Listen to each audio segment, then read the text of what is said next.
Welcome back and congratulations on making it this far into the course. So this time we need to make some updates to our HTML. So first of all, let's create a form. I'll give it an ID of my form because we're going to be submitting data to a server in this lesson. Next, let's create an input and we're going to do type text input. And we'll give it a name of first, so for first name. And I'll put a default value in there as well. And next, let's do another one and type equals text again.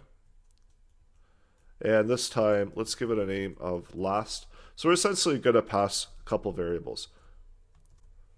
And I'm going to put a line break here to separate those out.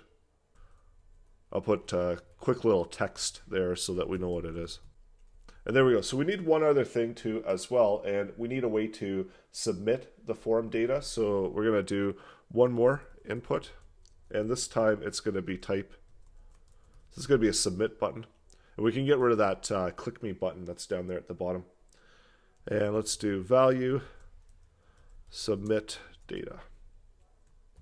And close that off, and we'll clean it out. And we'll keep output there because that's actually going to be a good element that we can drop some information to if we need to. So the first thing that we need to do, we need to make some updates. So I'm going to actually get rid of all of this stuff here. We don't need it. We're rebuilding it essentially. So I've got a form name. So I could take this one and instead of click, let's do the submit function. So this is going to fire off the function, and I'll do the function within here as well. So fire off the function, passing in the event, and let's console log that out. And before we do that, we know that with forms, they actually have a default action. So that's why we need to prevent that default action, because we don't want this form to actually submit. Otherwise, we're going to be brought to another page. So submit data, and there we go. So we're submitting, we're grabbing that event listener, and we see that the type of event is submit. That's why it's firing off. And that's why jQuery is just really super easy to work with as well. So next thing that we want to do is we actually want to get some of this data that's contained within the form and make use of it within our page. And that's also really easy using jQuery. So we've got a number of ways that we can do this. So we could set a couple of variables. So we could do first, and then we could grab that element. And this time we don't have any IDs. We know that it's an input. So we could do it as grabbing input, and then we could specify, just as we do with with CSS, that the name, and we'll call it first. So it's going to grab the contents of that element, and we just want the value. And we'll do the same thing for last. So same type of idea. So we'll grab both of those values, last. So let's console log out first and last. So we can see that we're actually picking that information up. So there we go. So we're picking up first and last. So now we need to do something with it. And we have actually a short format. So I do have a URL here. So basically this is a little endpoint that's been set up, and it's expecting form data, and it's going to just simply return back that request response. So whatever gets sent in, and it's expecting this type of format. So ID, so the name equals value, name equals value. So that's what it's expecting.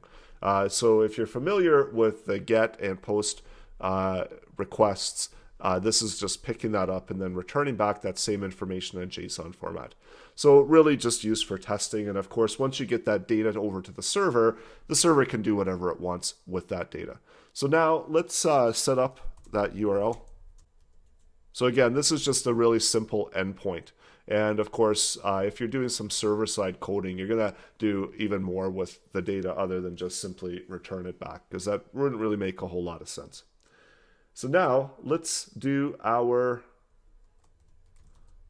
Ajax post. So we can do it within post. We can do it within the shorthand. There's a number of different options. We're also sending over some data. So the data that we're sending over is going to be within the data object. So it's expecting actually to the two parameters there. So the first one is going to be first, and then we need to specify that information. So we have called it first as well. And then last, and we've given it last, a variable for last. So next, we need to do something once this completes. So let's do the done. And within done, let's just simply, for now, let's return back the data that's being responded back. And we'll console log out that data. So there we go. So let's try that out. So we see that what's happening here, and let me clean this up a bit so it's a little bit easier to read. And so basically what's happening here is that we're picking up the data from the input fields here.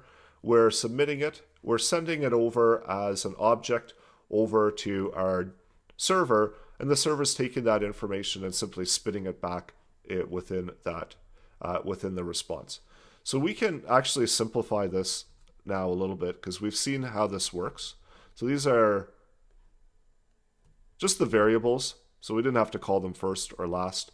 And the server is picking up that form input as first and last here because this is what we're sending it as. So if we updated these, it's going to also update what's being returned back in the server. Because that's just how the server's seeing it.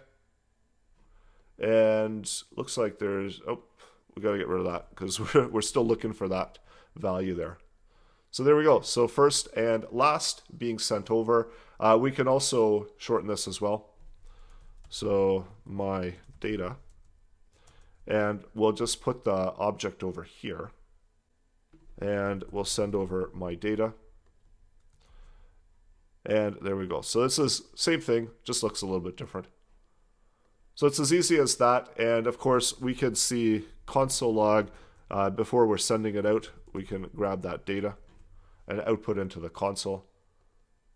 So you can see it's relatively just the same thing. So this is the server response, and this is what we're actually sending over.